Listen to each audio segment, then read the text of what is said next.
Good morning. Thank you for coming this morning. Everybody comfortable? I want to make sure everybody needs anything we can get. Okay, first of all, I want to get to this, welcome you to the Safe Showings workshop. My name is Connie Seacrest, and I am your certified Safe Showings expert. And throughout today, I will be teaching you 4 areas of safety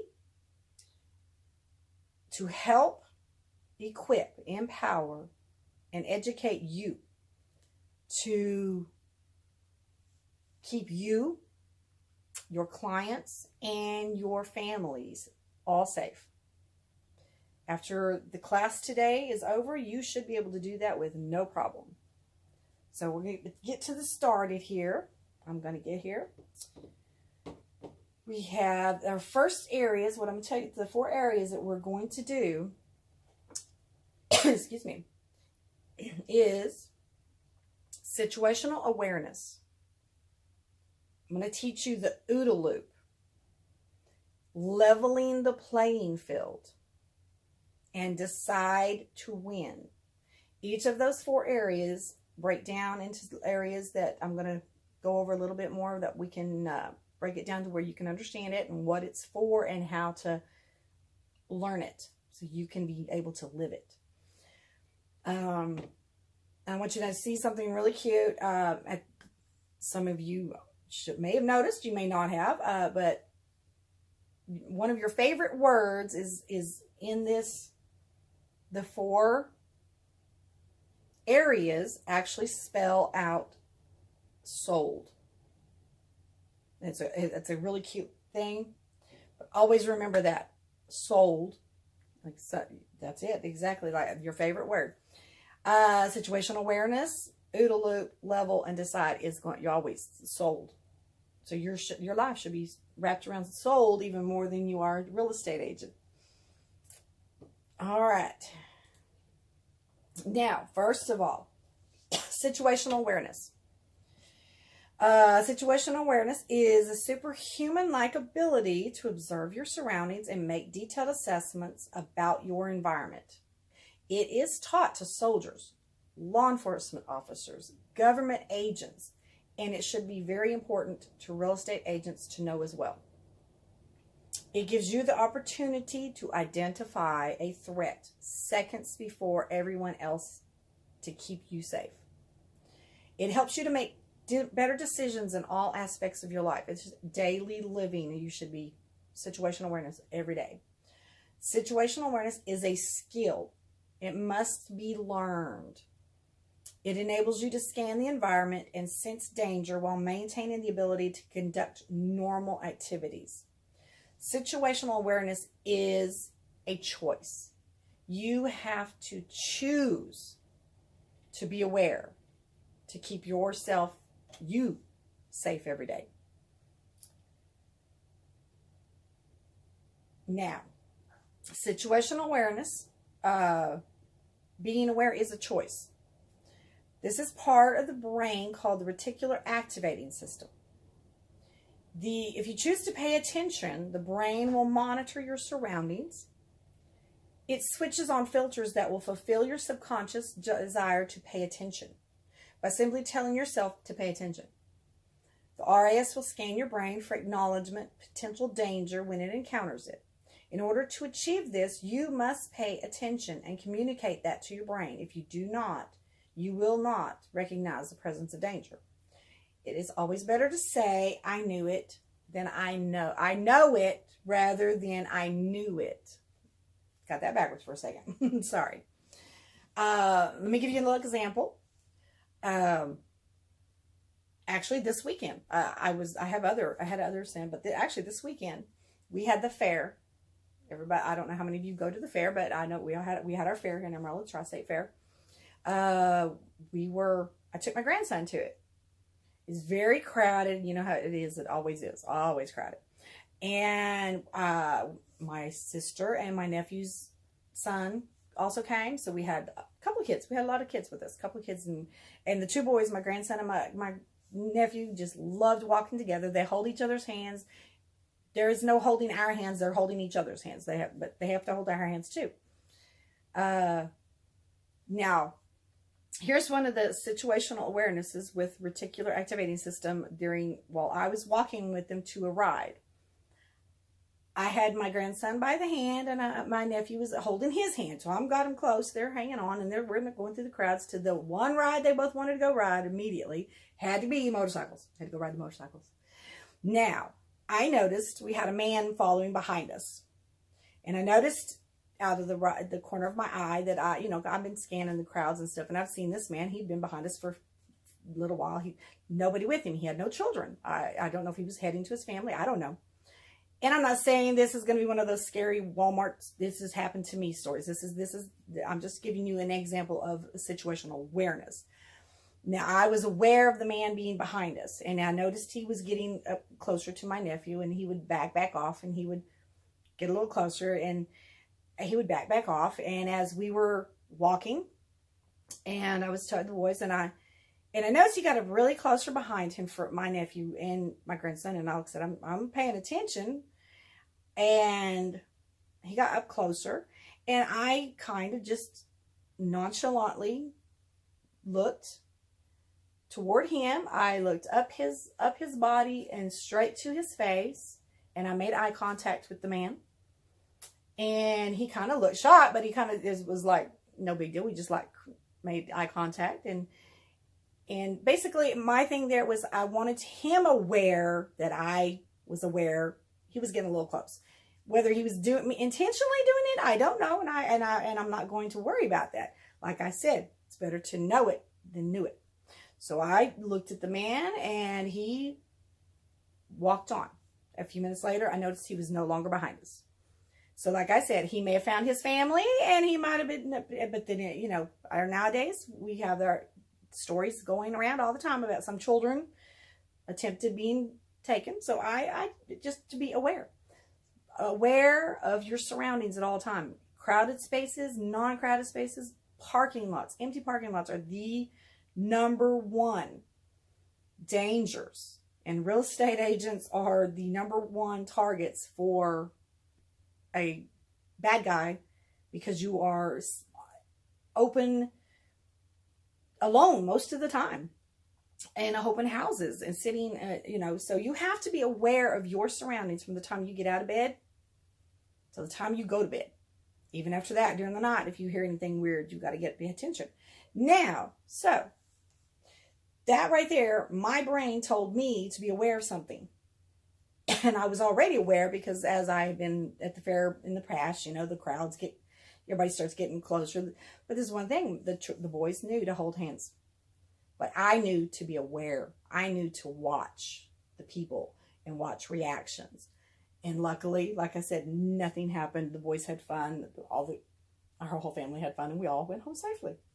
And that went up as no. So, all right, next. Okay.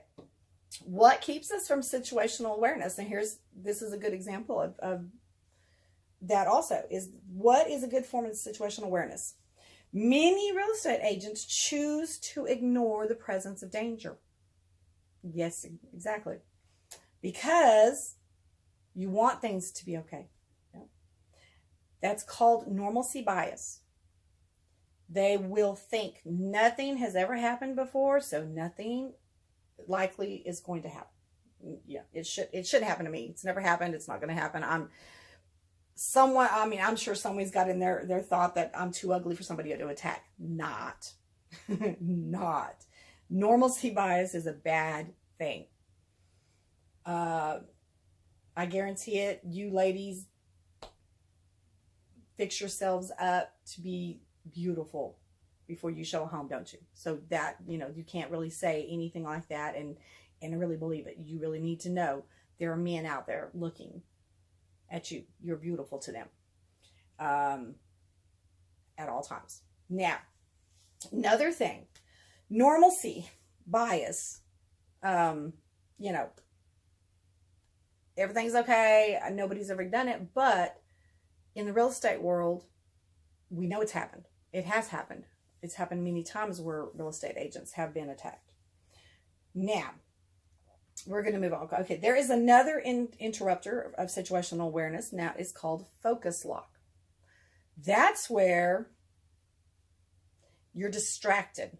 Something has got you distracted. Now, either you're on your phone while you're walking around, and that happens to everybody nowadays, or another focus lock is if you've got to concentrate, you've got an appointment at some time, and you need to be there, so don't forget it. I got to go pick up my dry cleaning. I've got to be at the house, and I've got to be here. The kids got, that's the focus lock. You're focused on wrong things. You're focused on something that needs to be taken care of later. So please make sure, put your cell phone down, put it in your pocket. Set an alarm on your phone to go off what time you need to go do something, so you're not thinking about it. That way your brain is looking around at all times, aware. When you're walking to your car, be aware. Look at your car. Does it look funny? Look in your back seats. Look in your front seats. Look in the floorboards. Make sure as you're getting in the car, scan your car. Don't be on your phone the whole time while you're unlocking the cars and stuff. Both of these are dangers to real estate agents. And you have to overcome this. You have to fight to overcome it. We forget the dangerous occupation in which we serve, and we get too focused in the details of our day that we forget to see the horizon. So that, like I said, you're worried about the day, getting the dry cleaning done, and oh my gosh, what are we gonna have for supper? And I got to be at this house at 2, and I got to be at this house at 4, and I've got, block it out, everybody. That's focus lock. You're going to not pay attention. Your normal bias and your focus lock both are taking effect at that point. You think everything's good. But it's not always. You have to be aware. So, what our next thing is, that I will tell you, is going to be the OODA loop. Okay? OODA loop stands for observe, orient, decide, and act. It was developed by the United States Air Force to train fighter pilots. The saying is, whoever cycles through the OODA loop fastest wins. Pilots, that's where you had to learn this. You have to observe, they had to orient, they had to decide, they had to act. So if they were in the combat of 2 planes, the first one who went through their OODA loop fastest is the winner, because the other plane wasn't going to make it. That is one of this United States Air Force, and I understand is Colorado was one of the ones training started that. And many people know about OODA loop, and some don't. Some have never heard of the OODA loop. So always cycle through your OODA loop when you are doing everything. Your situational awareness, cycle through the OODA loop. Observe, look around, orient. You decide if there's something wrong. Then you decide what to do, and then you act. It is also associated with situational awareness and is identified by the color zones. If you can see right here, our color zones. Now, so our color zone is a really interesting thing to try to remember. And if you'd like, yes, please take a picture if you'd like to, because that would definitely, you need this. Remember it. This is one of those things you need to learn, and you need to have it in your brain at all times.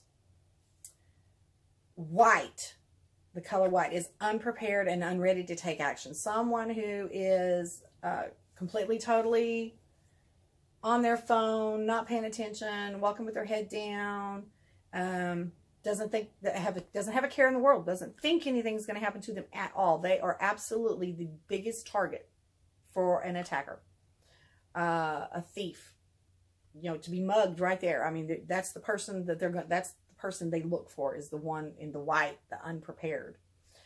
So what we all need to be is in the yellow zone. If you have situational awareness, you will live in the yellow zone. This is why I say you need situational awareness.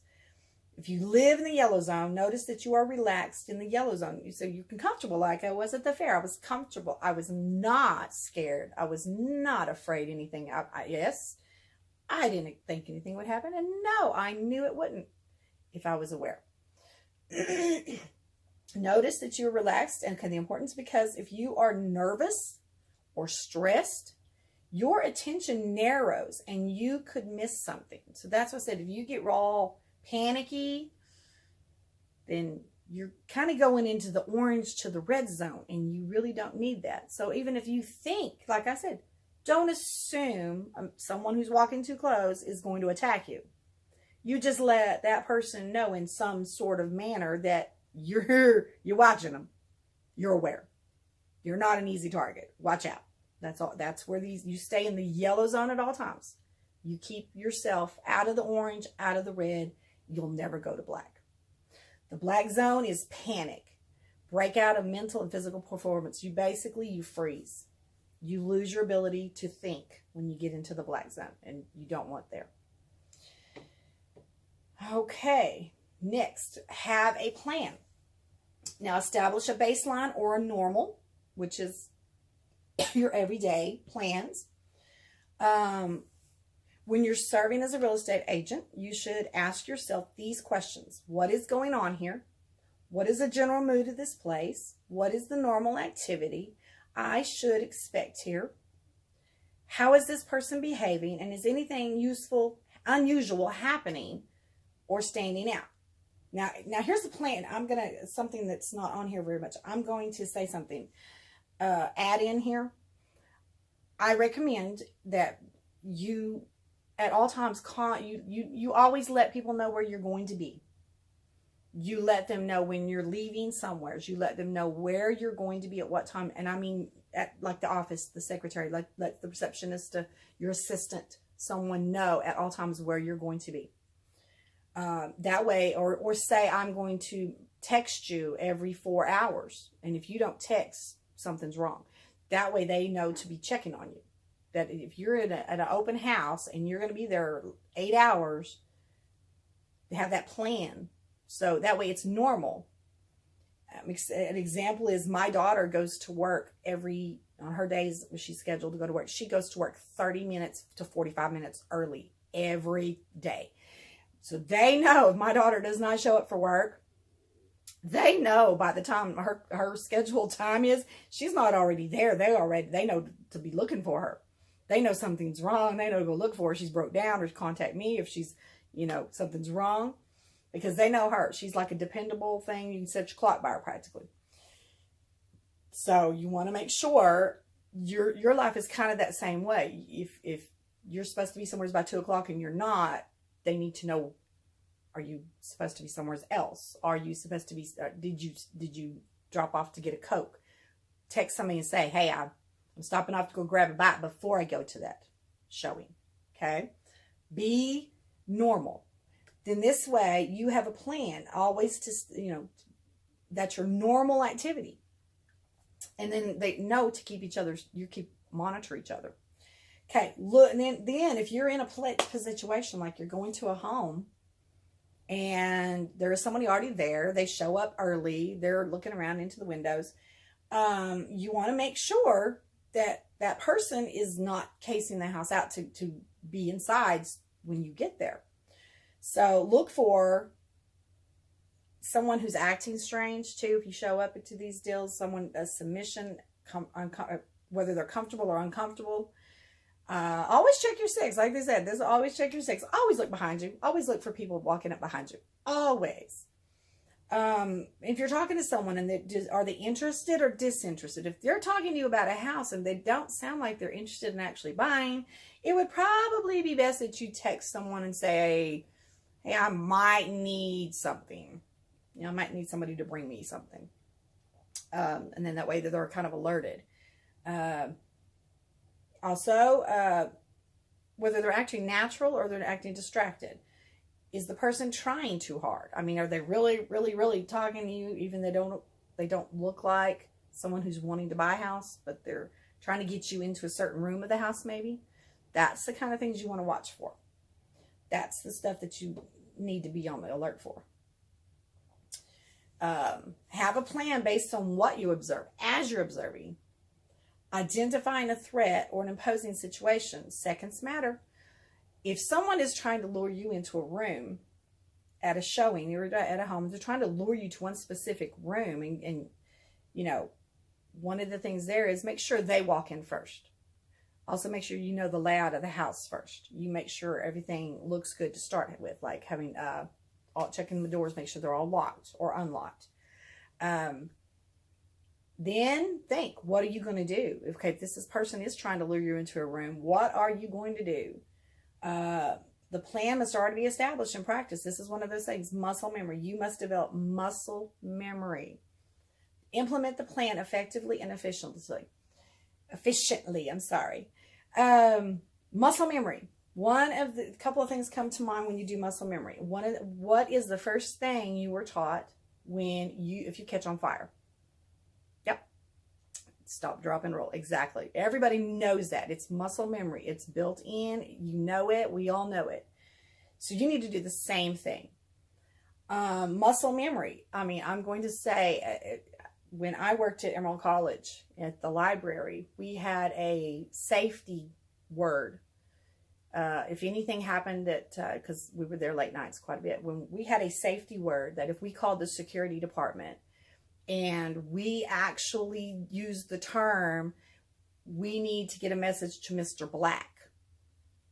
And this is so-and-so in the library and on level, and we need to get a message to Mr. Black, or Mr. Black needs to come over here, that code phrase brought security in an instant.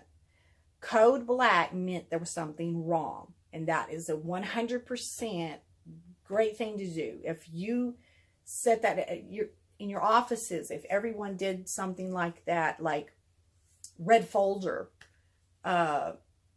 you can ask the person if you're in your plan is, if something's wrong, I forgot I need to make a phone call. And before that person's luring you into that room, I said, I need to make a phone call.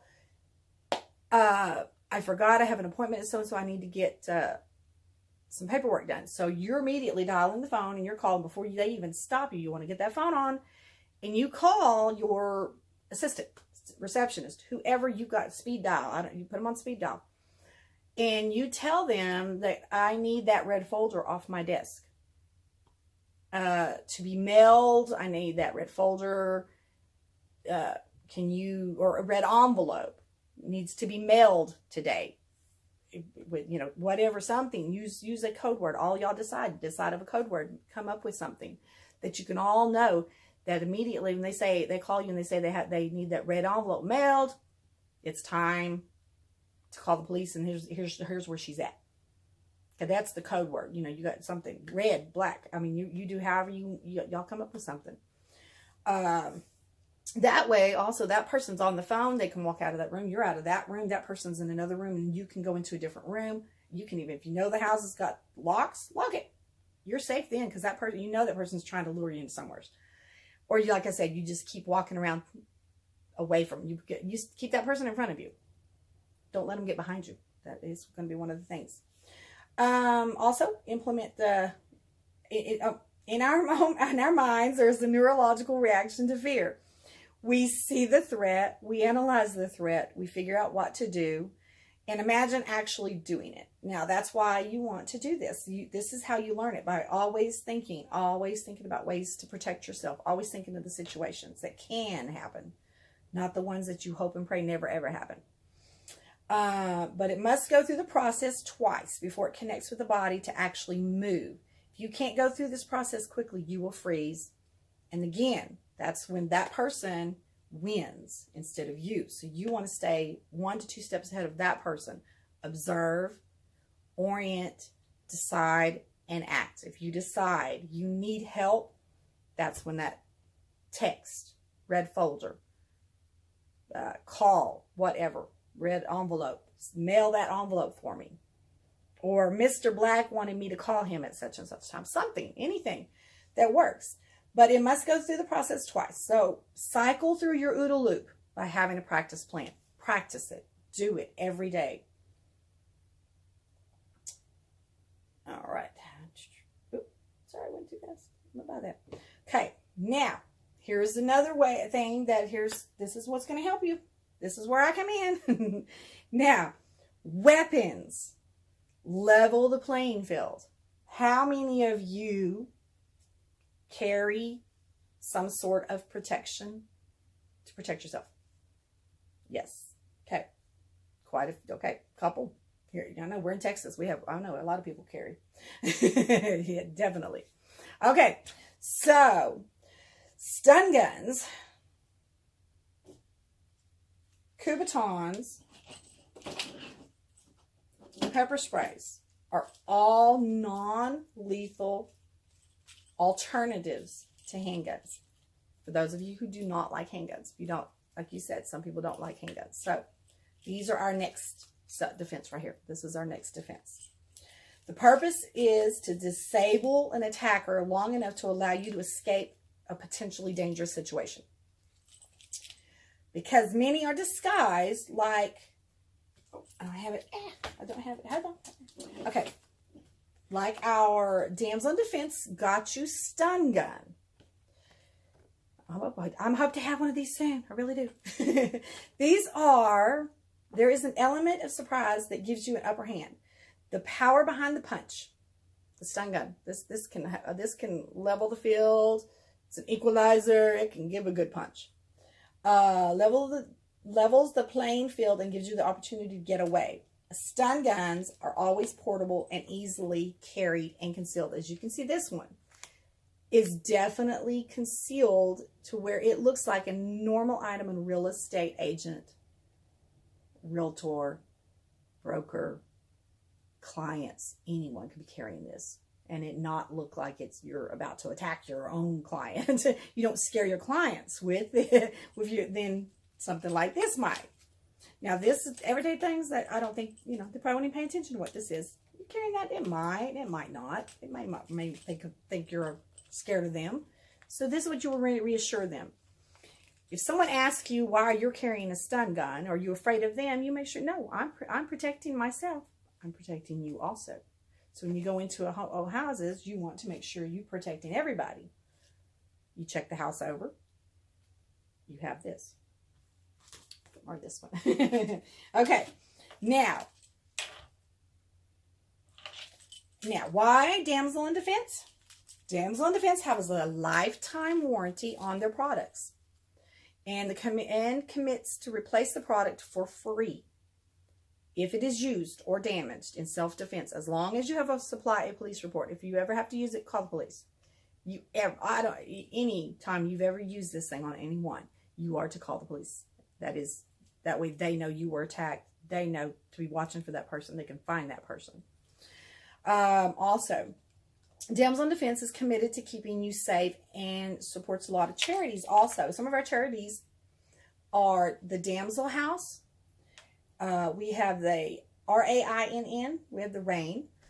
We have Wipe Every Tear and the Women's and Children's Alliance. Anybody wants more information, we can get that to you after we're done. Later on, we can let you know about our charities, because we've got their wonderful, wonderful charities to support. Damsel in Defense has a mission to equip, empower, and educate. That's what I'm doing today. And I'm wanting to, hopefully we do that with everybody. Damsel in Defense has Plan A, B, C, and D. Self-defense portable system that will not only level the playing field, but may be used as a deterrent to keep you from being attacked. This is one of the biggest deterrents at all times. Is someone sees you carrying any of these items, they will, at least you don't look like a sitting duck. You do not look like a sitting duck with any of these. Now, go to leveling the playing field. Plan A. Oh, that's, wait, what was I going to say? Okay, leveling the playing field is definitely, like I said, the gotcha stun gun is disguised. Like I said, I was explaining that already. It was disguised, but it has also here, this is the things about it that you need to know. I should have done this. It has a 120 decibel alarm on it.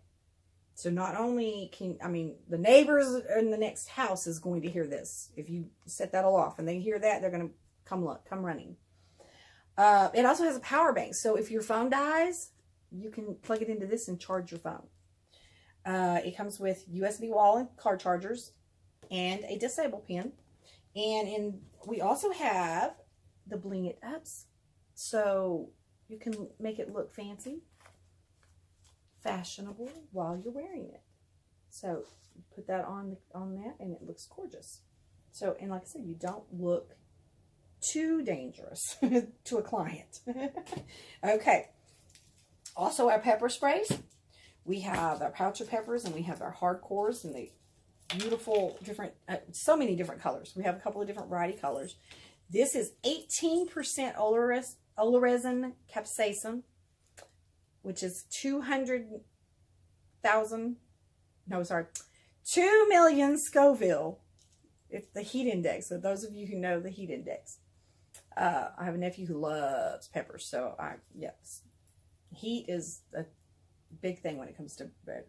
Okay. If you use this, not only will it hurt them, it'll burn them, they can't breathe, but it also marks your attacker with a UV dye. But it can also shoot. They don't have to get close to you. It shoots up to 16 feet away. From here to across the room, they do not have to get very close. If that person looks threatening and you think they're about to attack you, or you know they're about to attack you, or they say they're about to attack you, then spray them. Get them. Go with that face. Get them. And then run. Get out. Now, leveling the playing field. Plan A. This is what was a while ago. Plan A. A flashlight. Situational awareness. The flashlight on the gotcha. The gotcha has a flashlight, and if you don't have a gotcha, the Get a Grip has a flashlight. It has a flashlight. They both come to flashlights. The flashlight on the gotcha shows you someone who's paying attention, who carries the flashlight. Police officers, security guards, yep. You will know where you are going. It helps you get. Okay, let's see, where am I at? We'll be able to see under your car, in your car, like as I was saying earlier, look in your cars. And if it's dark, get that flashlight out and shine in your windows and make sure there's nobody hiding in the back seat of your car. It shows you're paying attention. As a real estate agent, you never know when you will need a flashlight. So it makes sense to carry one. It doesn't matter. Always have a flashlight. Also, since the gotcha is a concealed stun gun, your clients will not know that you are carrying a stun gun. Like I said, they're very unlikely that they're going to know this is a stun gun. Unless you tell them, or unless they see the ends, or they ask you to take a picture, and then you're going to, sorry, I can't do that. A deterrent.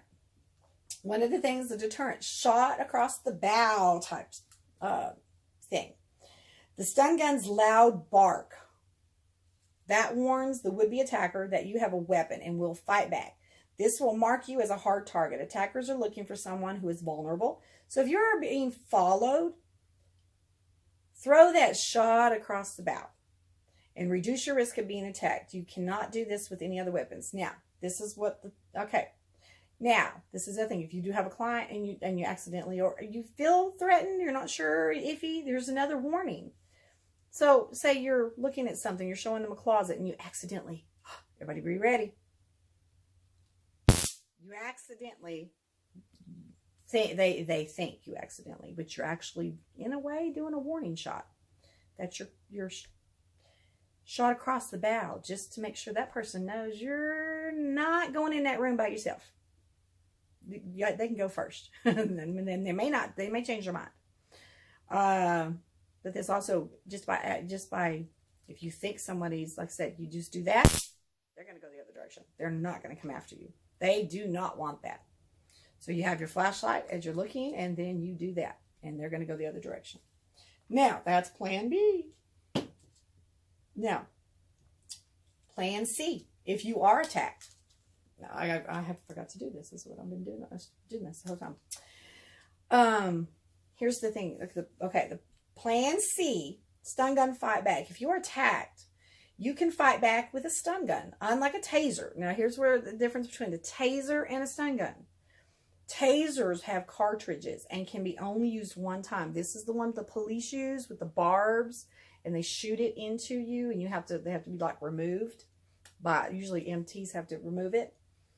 Also, a stun gun is used over and over and over. I can just sit here all day long and zap this thing, and I'll have to recharge it, but over and over. Also, a stun gun is non-lethal. I do know local, we did have someone, I mean, y'all all know we had someone die from, they had a heart attack. We zapped at something event, but I don't remember that, but it wasn't the stun gun that did it, and it wasn't one of ours. Anyway, okay. A stun gun doesn't need to be aimed or a target hit. A stun gun is a point of contact and is a fighting weapon in your hand. Because our stun gun has a disable pin, if it is taken away from you, cannot be used against you. Again, that's what, if they were to grab this, once they see it's a weapon, if they grab it, they've got it, you have this, and it can no longer be used. They can't use this on you, but you have this. So that is a definite plus for you. So it can't be used. So then, okay, and if you also then have a backup, because if they do take that, then you also want to still be able to fight. So if you don't have that, then you have a Kubotan or pepper spray. You got this disable pin, but you don't have the stun gun anymore, but you still have this. Now we have our Kubotan, which is a striking tool.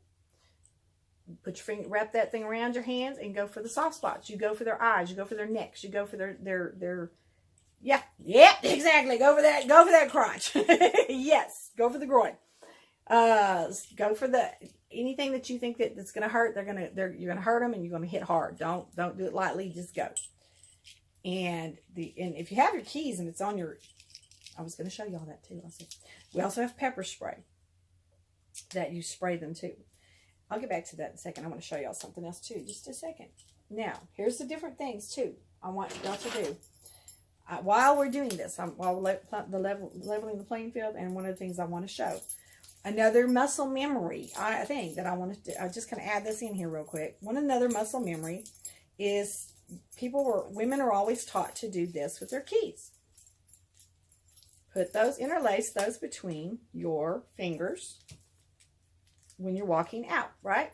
This is what you're taught to do so you can stab someone if they walk upon you, okay? Well, the problem with that, I forgot about this. Okay, the problem with that is this can be taken away from you. You can hurt them. You could also, here's the other problem. There's the problem is this is your car key. This is the key to my car. This is sticking out somebody's eyeball. You can't get in your car and take off.